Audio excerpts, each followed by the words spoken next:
وی مونږ درې واړه په دیوبند کې ملګري دوی مونږ دا فیصله وکړه چې ځو تانبون د دیوبند نه لرې دی او د مولانا اشرف علي تانوي رحمت الله علیه ملاقات کوم نو وی دا درې ملګري چې و نو ده وی چې نه ځو ما او مولانا عبدالباری جان صاحبزاده صاحب یې ځو او هغه درې ملګري وی نه ځو مونږ ورته یې لکه سبا به پړار ماني چې په هندوستان کې دیوبند کې دونه وخت تیر کو او مونږ د مولانا اشرف علي صاحب ملاقات ونه کړ خامخا غلط تلل پکار دی وی هغه غیبت شروع کړه چې دا اشرف علي داسې دی او داسې دی او دا کوي او دا کوي دی پیرانو صاحبانو پسې چې خلک خبرې ډېرې کوي وی مونږ ورته ظالمه لوی عالم دی د دې دارالعلوم مفتي پاتې شوی دی او ډېر لوی مریدان دي ګډې وډې مو وایه خوار چې خوله به دې کږه شي وی خیر مونږ ورته وی راځه مړه مونږ خو د هغه ملاقات لځو او که ته را سره اسې دی نو سیل له را سره لاړ شي چکر به ولګې وی ځان سره هم دی روان کړ خو یې په هغه تلو یې بیا ستومان و ځکه په لاره یې د مولانا اشرف علي صاحب ډېرې بدې ردې وې مونږ ورته وی د خدای خاطر وکړه یا ظالمه دا ته څه کې خو یې خیر د په لاره هم بد رد وې وی لاړو تانبون ته وی چې لاړو هلته کې د خانقاه چې کوم مشر د حضرت صاحب خلیفه هغه سره ملاقات وشو وی هغه راته وی چې حضرت صاحب بیمار دی او کمزور دی نو درې خبرې تپوس به نه کوي خو ګورې تاسو به ورته یوه وایه دا تپوس به نه کوي چې څوک یې نو جواب ته ځان تیار وساتئ دویم به نه دا تپوس کوي د کم ځای نه راغلی یې نو چې تاسو ورته زر ووایئ چې د پلانکي ځای نه دریم به درته دا وایي چې څه له راغلی یې نو که دعا له راغلی یې نو وی دعا له راغلی که بیعت له راغلی یې نو وی بیعت له راغلی که وی چې د مسئلې تپوس کو نو وی مسئلې تپوس کو خو دې دریو کې به یو تب خبره کوې رشتې خلک ډېر راځي او هغه بیمار دی وی خیر مونږ ورننوتو چې ورننوتو نو مولانا اشرف علي صاحب ډډه والې وه تکیې والې نو یې زر یې تپوس وکړو آپ کون ہیں کہاں سے آئے ہیں اور کس لیے آئے ہیں تاسو څوک یې د کم ځای نه راغلي او څه له راغلي مونږ ورته وی هم طالب العلم ہے مونږ طالبان یو د دې دارالعلوم دیوبند سے آئے ہیں د دارالعلوم دیوبند نه راغلي بغرض دعا حاضر ہوئے ہیں دعا له راغلي وی ما ته وکتل سابق صاحب وی ما ته مو کتل او صاحبزاده عبدالباری جان صاحب ته وی تشریف راکې او چې هغه دریم ته وکتل که نه اکې ناستېده نو هغه ته وی اٹھو خبیث بس خبیثه اٹھو خبیث اٹھاؤ تمہیں نکل جاؤ خبیث بس وی مونږ نه خولې وبهېدې چې خدای پاکه دې ته کشف وی دته څه پته ولګېده ده خو په دیوبند کې د مولانا اشرف علي صاحب بد وی او په لارې پریل کې بد وی دلته خو یې د متعلق څه خبره نه ده کړې چې چا ورته ووي دې څه خبر شو وی فوراً هغه ته وی نکل جاؤ اٹھو خبیث باہر جاؤ وی چورلټ یې بار ویست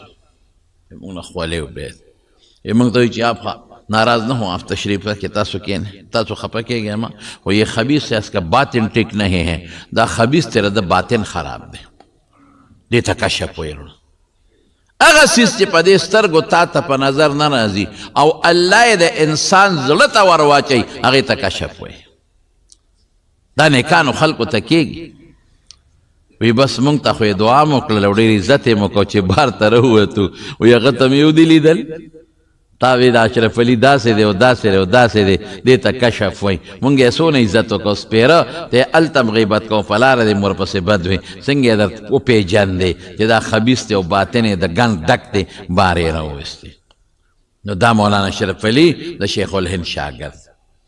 مفتی کفایت اللہ شاگرد دے کہ دا افتاء پا باب کی و دا فتوہ دا فقہ پا باب کی و نمایاں او چت شخصیت دے انا انور شاہ کشمیری شاگرد دے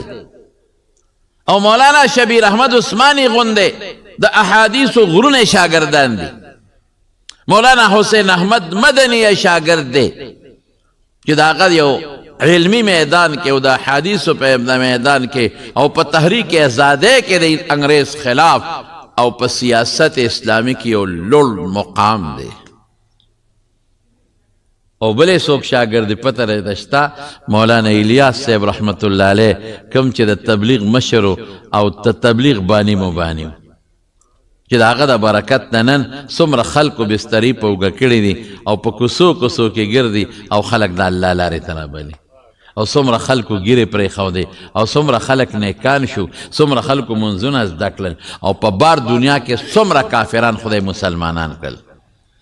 دا قسمه استی شاګردانې شیخ الهند دومره لوی سړی او د انګریز خلاف چې هغه کم کوشش کړی دی او کم محنت یې کړی دی که زه درته ویم چې د انګریز الله ایستی دی هر چا پکې خپل کردار شته د پښتنو هم دی د بلوچیانو هم دی د سندیانو هم دی د پنجابیانو هم دی د هندوانو هم دی د سیکانو دی ټولو په شریکه تحریک وچلو چې انګریز د دې وطن نه وباسو لیکن د ټولو سرخیل شیخ الهند مولانا محمود حسن د خلکو په زړونو کې د انګریز نفرت پیدا کول او د انګریز سره د خلکو هغه دشمنی چې د انګریز ګورې زموږ اصل دشمن دی د قرآن او د پیغمبر نو په خلکو کې جذبه راغله او د مالټې په جیل کې چې غریب کم وخت تیر کړی دی د انګریزانو د لاسه او کم تکلیفونه د بجلی شاټونه به یې وله ورکول شاټونه نو چې کله وفات کېده نو شاګردان ته ګیر چاپېره تاو دا خبره ورونو سوری نو شاګردانو ورته وی حضرت تا خو بلا جهادونه کړي حضرت تا خو ډېر زبردست د دین خدمت کړی دی او ډېر شاګردان دی پرېښي دي حضرت ستا خو ډېر لوړ شاګردان دي او د احادیث او د فقه درسونه کوي حضرت تا خو د انګریز خلاف زبردست جد و جهد کړی دی حضرت تا خو جیل هم تیر کړی دی تا له خو انګریز شاټونه هم در کړي دي په جیل کې دننه او وهل ټکول هم در کړي دي حضرت داسې څه عمل تا کړی چې ته په هغې عمل مطمئن چې ما به پې الله بخي او ما له پې لوړ مقام راکوي راته ووایه دا درس نه مطمئن درسونه دې کړي دي او که د دې جهاد نه مطمئن د انګریز خلاف او که دا څومره تقریرونه دې کړي دي او جیلونه یې تیر کړي دي او سخت یې تیرې کړي دي موږ ته هغه عمل ووایه چې په کم عمل ته مطمئن یې چې تعالی په خدای لوړ مقام درکوي شیخ الهند صاحب وایي چې زما خو داسې څه خاص عمل نشته زه خو یو کمزوری سړی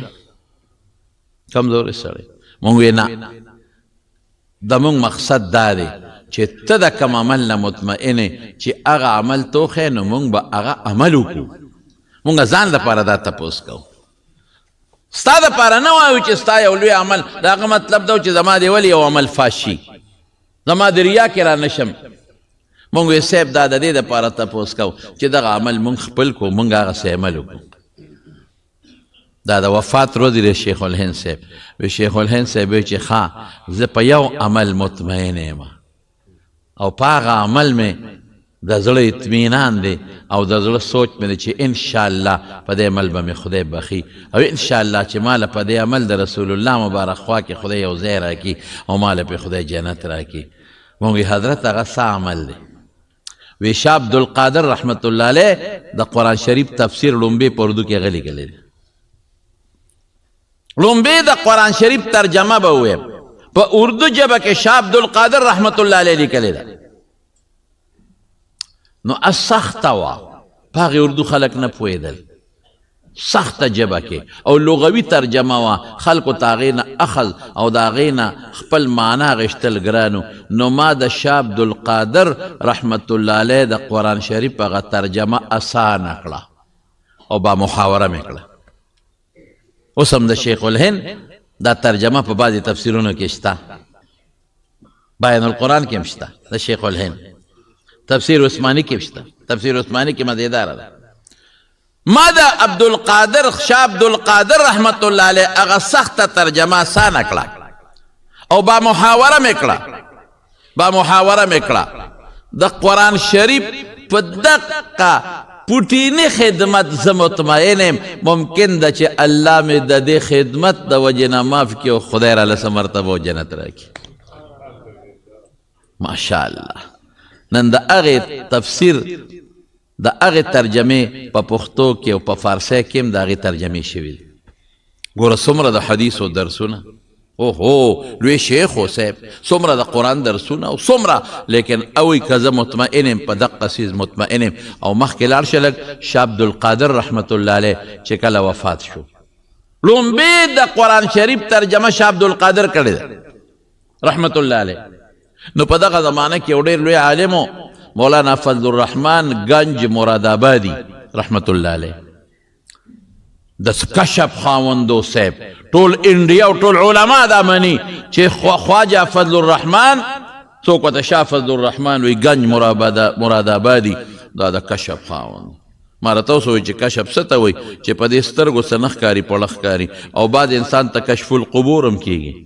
رسول الله صلی الله علیه وسلم تم کشف القبور کېده په لاره تېرېده او دې دوو کسانو ته په دې قبر کې عذاب میلاویږي. لیکن د پیغمبر کشف القبور جدا دی او زمونږ جدا دی. د حضور پاک هغه خو یقیني شی دی، هغه معجزه ده. او د نیکانو خلقو ته چې دا کم کشف القبور کېږي نو دا د هغوی کرامت خدای پاک یو عزت ورکوي. نو خواجه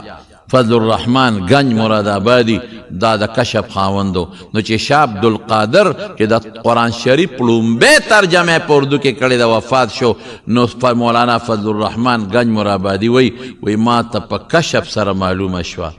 چې کوم ځای کې شاه عبدالقادر دفن شو د قرآن د دې خدمت د وجې نه د هغې نه ګیر چاپېره 14 میله کې خدای د دغه علاقې نه عذاب پورته کړ. نو چې د خدای په کتاب کې او د خدای په خبرو کې برکت نی نو په څه کې به برکت دی؟ هغه کتاب ده چې الله را لېږلی دی دپاره دی چې رسول الله مبارک امت ته ورسوي. یا ایها الرسول بلغ ما انزل الیک من ربک، کوم قرآن چې تا ته نازل شو هغه خلکو ته ورسوه. او د پیغمبر علیه السلام دومره د قرآن شریف یادولو کې حرص و چې څنګه به جبریل ورسره لګیا او تلاوت به کو دقسې به حضور پاک مبارک شونډې ړقولې یرمې نه شي. نو الله څه وایي لا تحرک به لسانک لتعجل به. دا جبریل چې درته قرآن لولي ته هغه سره یو ځای زر در شونډې مبارکې مه ړقوه تلوار مه کوه. ان علینا جمعه وقرآنه، ستا په سینه کې دا قرآن جمع کول او یادول دا زما ذمه داري ده. الله وایي زه به یې درته یادوم، زما کلام دی، ته مې دې لپاره منتخب کړي. و بیانا تبینه للناس، دا مې لازمه کړه چې ستا په ژبه به په دې قرآن باندې زه خلک پویوم. ته به وضاحت کې بیا به موږ ستا په ژبه خلکو ته رسو چې جبریل درته اولولي هغې نه پس تلاوت کوه. نو خدای پاک څومره لوی د قرآن شریف له عزت ورکړی دی. نیک سړی و بادشاه له تللی او بادشاه ته درخواست وکړه چې ما یو ځای کې ما له څه نوکري راکړه یا څه هر څه چې بادشاه والا یو کاغذ ولیکوي دا پلان کې ګورنر له لاړ شه چې تاله نوکري درکړي یا پلان کې قاضي له لاړ شه.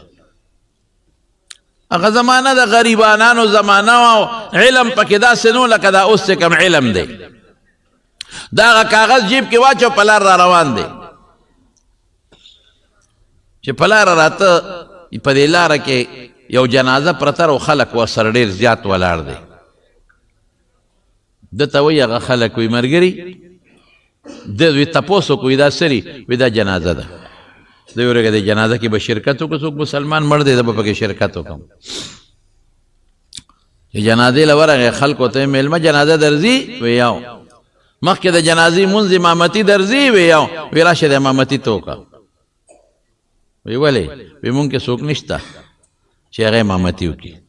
او دا ته زه حقیقت هم وایم که ته وایې دا څنګه وایي په دې سند ته زه تللی وم سراب احمد جي صاحب ته هغه نه تپوس وکړې.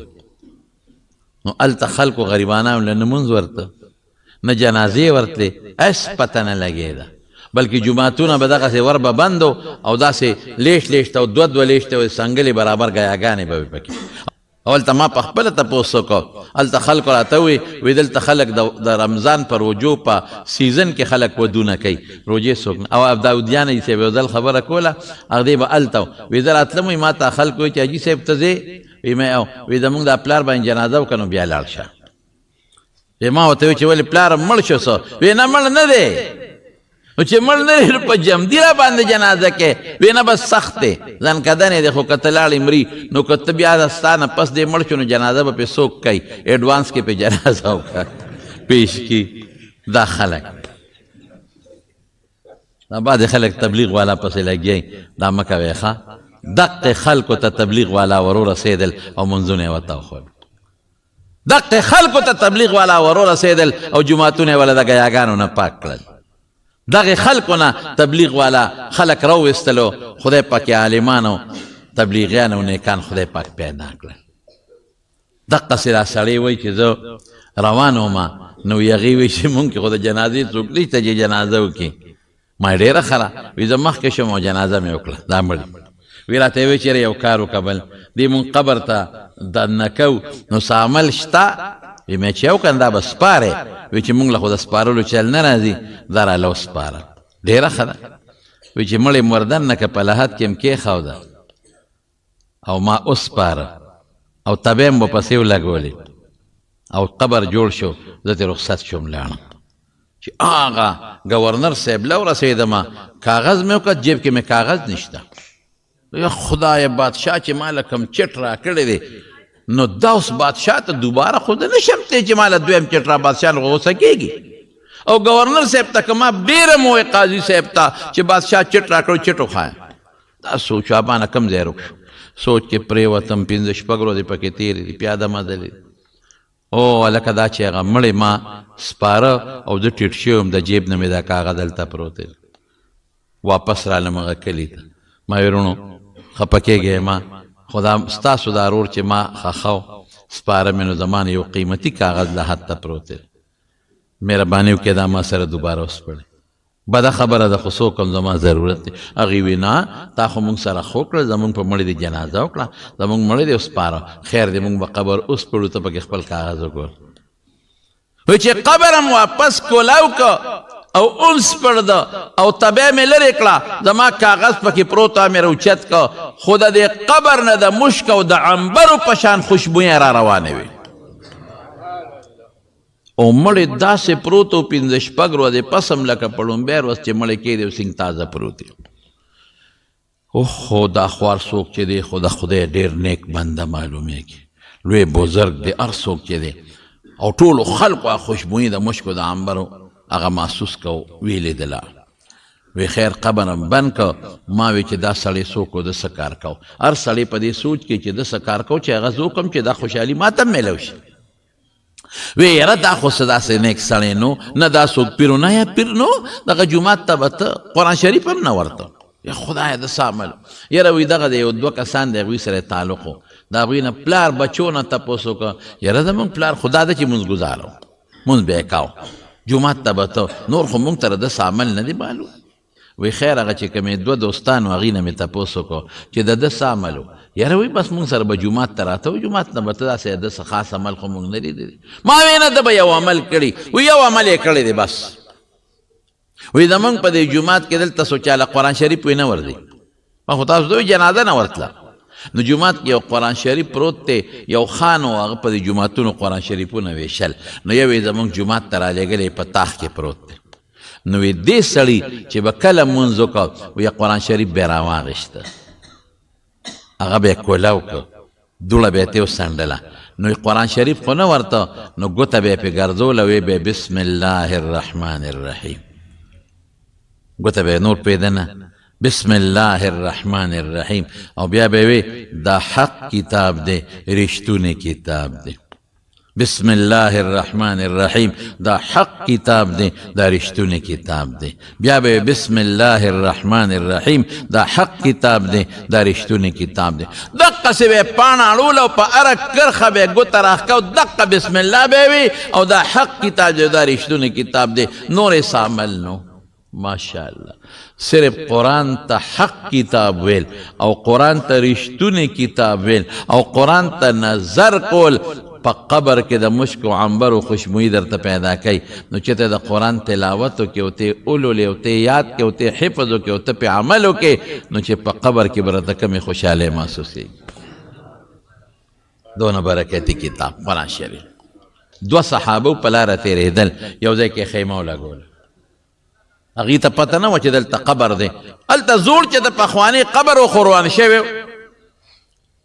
د قبر نه آواز واورېد د تبارک الذي د لاندې نه چې کوم سړی لاندې قخ دی هغه لګیا دی او تبارک الذي وایي د قبر نه یې واورېد دی لاړل رسول الله صلی الله علیه وسلم ته الوي وی د الله رسوله مونږ ته خو هېڅ پته نه وه خیمه م وواله او د قبر د لاندې نه تبارک الذي آواز م واورېد هي المانعة هي المنجیه دا تبارک الذي هغه صورت دی چې خلکو له د الله د عذاب نه نجات ورکوي او په خلکو عذاب بندوي. ګوره د قبر چې څوک تبارک الذي وي دا صورت حدیث کې بل ځای کې راځي چې دا سړی په قبر کې کېښودلی شي دا تبارک الذي به د مرغۍ په شکل کې راشي او په دې سړي به خپلې وزرې خورې کړي. دې دپاره به پرې خورئ چې دې انسان له څوک عذاب ورنه کړي. دا د تبارک الذي برکت. زما وروڼو قرآن شریف ډېر برکتي کتاب دی. د الله د ذات خبرې دي او د حضور پاک معجزه ده. نو چې د خدای د ذات خبرې وي او د رسول الله صلی الله علیه وسلم غوندې عظیم پیغمبر عظیمه معجزه نو چې په هغې کې خیر او برکت نه نو په څه کې به خیر او برکت. یو ځل رسول الله صلی الله علیه وسلم وفرمایل وی څوک دا خوښوي چې منډۍ ته لاړ شي د څارو میلې ته او یو اوښه راولي بې پیسو فري ولا څوک ورکړي خیراتي سربغ اوښه ښه لنګه بلار به اوښه او ښه سربه اوښه او ښه قیمتي اوښه ولا څوک ورکړي او د چا نه یې پټه نه کړي ګناه پرې ونه ګټي دغسې بې پیسو یې راولي څوک خوښوي؟ صحابه وی د الله رسوله کلنا نحب دا خو هر یو سړی خوښوي چې د سهار لاړ شم منډۍ ته هغه زمانه کې اوښه داسې وه لکه چې اوس موټري او څوک چاله اوښه ورکړي چې ها دا خیراتي واله فری والا او قخ سربه او قیمتي پی والا هر سړی خوښوي. رسول الله مبارک وفرمایل چې سهار وختي چا د قرآن شریف په یو آیت ووی د خدای پنیر د یوې اوښې نه زیات دی چې دوه اووی د دوو اوښو نه زیات دی چې درې اووی د دریو اوښو نه زیات دی دغسې ورپسې ځه. یو آیات چې دی ووی دومره به خوشحاله شي د قیامت په میدان کې او په قبر کې لکه په دنیا کې چې څوک خیراتي اوښه درکړي څونه خوشحالېږي. درې آیتونه دی ووی په قبر کې او په آخرت کې به دومره خوشحاله لکه چې دنیا کې درې اوښې راله مفته کې څوک درکړي او ته خوشحاله. یو آیت دی ووی دومره به الله ثواب درکړي لکه چې اوښه دی حلاله کړه او ثواب دی او ټولې غوښې د خدای په نوم وویشل. چې دوه آیته دی ووی دومره اجر به خدای درکړي لکه دوه اوښان چې دی حلال کړل دوه اوښې او د هغې ثواب دی وګټه او غوښې دی غونډې خیرات کړې. څونه برکتي دی قرآن شریف. لیکن زمون خلکو قرآن ته شا کړی دی. پخوا به ښه خلکو به سهار وختي د قرآن شریف تلاوت کوو مازدیګر به بیا تلاوت کوو. موږ هم په دې جومات کې دلته کوټه وه دغه ځای برنډه وه باباجي سره مولانا شهزاده صاحب رحمت الله علیه هغه سره به هم سبق وي. دلته به دا خلک ناست وو سهار مانځه پسې هغه چې به مونځ وکړو د هغه به د عادت و قبلې ته به یې مخ کړې تر اشراقه پورې به هغه په هغه ځای ناست و او چې اشراق مونځ به یې وکړه ته به مونږ به ورسره اکثر د اشراقه پورې ناست و سبق به هم ته وي. دا د محلي خلک به دقه ځای ناست و. په خدای کې څومره لوی عالم و زه کله کله حیران شوم څومره لوی عالم و څومره لوی مفتي و. ما د مولانا شمس الحق افغاني رحمت الله علیه نه اورېدلي و هغه به ګویا لفظ وي وایي ګویا کې مولوي شهزاده صاحب د فقې په مسلو کې د دې زمانې لوی سړی دی. لیکن خدای ګواه دی د ماشومان به راتلل الف زبر او با زبر با به یې موته خول دی نه وی چې دا خو د قاعدې سبق دی ما نه مه وایه بل چا نه وایه الف زبر آ بې زبر با دا به یم خول. دې ماشومانو ته به یې په ناظرم قرآن شریف ښاو دې وړو ته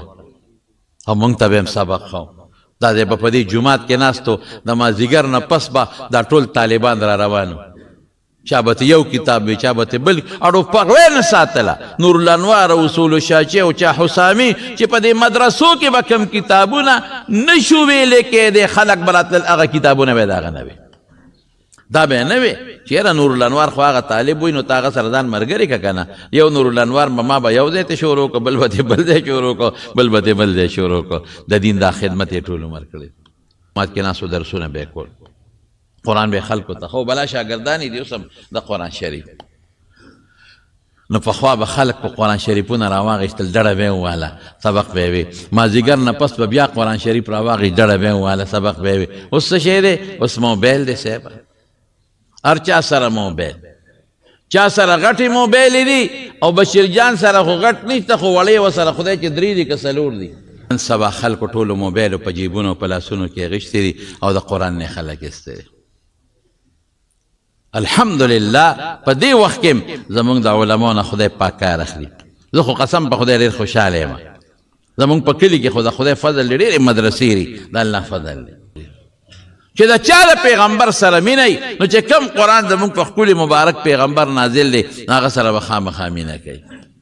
نو قرآن شریف تلاوت به ټول کوئ، وعده به را سره کوئ که خیر انشاءالله العظیم ټول کوئ. او که چا له په ناظره نه ورځي نو قل هو الله احد صورت خو ټولو ته یاد دی که نه، دا وایه که نه. رسول الله مبارک فرمایي چې 3 ځله چا ولسته الله به د قرآن شریف د پوره ختم ثواب ورکړي، او چې 10 ځله چا ولسته جنت کې به له خدای محل ورکړي. دا وایه ښه. او یو بچی یو نوسې دا به انشاءالله قرآن ته او علم ته ورکوي که خیر انشاءالله. یو بچی وقف کې د خدای قرآن ته او علم ته، او دا سوچ او فکر مه کوئ چې ډوډۍ به وله څوک ورکوي. زما د په خدای قسمې ډوډۍ د خدای په لاس کې ده. چې کافر لو مشرک لو هندو لو سیک له او د دنیا د کافرانو له خدای خپلو دشمنانو له روزي ورکوي، نو چې د خدای قرآن ته ناست هغه له به روزي نه ورکوي. دا څو خبرې مې نن د قرآن شریف د دې ختمونو په سلسله کې ستاسو مخکې عرض کړلې. الله دعا وکړئ خدای پاکه په موږ خپل فضل و کرم وکړي، در باندې رحم وکړي. الله زموږ دا مدرسه چې دلته روانه ده د قرآن شریف الله ته کامیاب کړي.